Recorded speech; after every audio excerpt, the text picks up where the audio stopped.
Genesis chapter 3. The serpent was the shrewdest of all the wild animals the Lord God had made. One day he asked the woman, "Did God really say you must not eat the fruit from any of the trees in the garden?"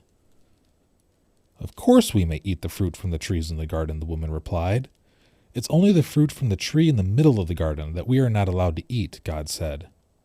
"You must not eat it or even touch it. If you do, you will die." "You won't die," the serpent replied to the woman. "God knows that your eyes will be opened as soon as you eat it, and you will be like God, knowing both good and evil." The woman was convinced. She saw that the tree was beautiful, and its fruit looked delicious, and she wanted the wisdom it would give her. So she took some fruit from the tree and ate it. She then gave some of her to her husband, who was with her, and he ate it too. At that moment their eyes were opened, and they suddenly felt shame at their nakedness. So they sewed fig leaves together to cover themselves. When the cool evening breezes were blowing, the man and his wife heard the Lord God walking into the garden. So they hid from the Lord God among the trees. Then the Lord God had called to the man, "Where are you?" He replied, "I heard you walking in the garden, so I hid. I was afraid because I was naked." "Who told you that you were naked?" the Lord God asked. "Have you eaten from the tree whose fruit I commanded you not to eat?" The man replied, "It was the woman you gave me the fruit, and I ate it." Then the Lord God asked the woman, "What have you done?" "The serpent deceived me," she replied. "That's why I ate it."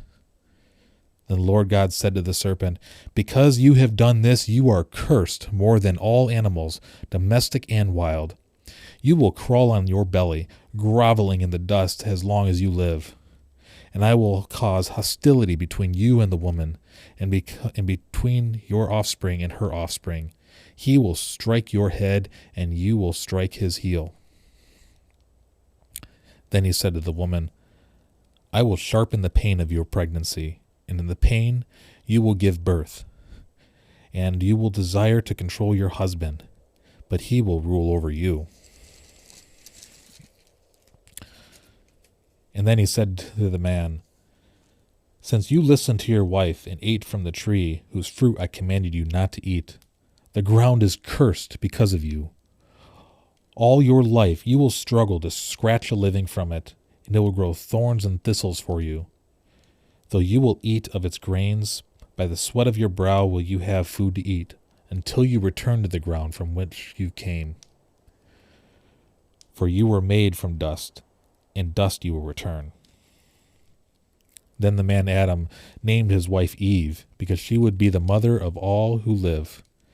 And the Lord God made clothing from animal skins for Adam and his wife.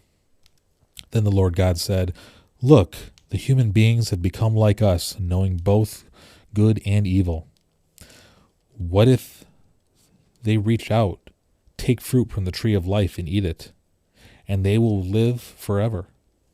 So the Lord God banished them from the Garden of Eden, and he sent Adam out to cultivate the ground from which he had been made.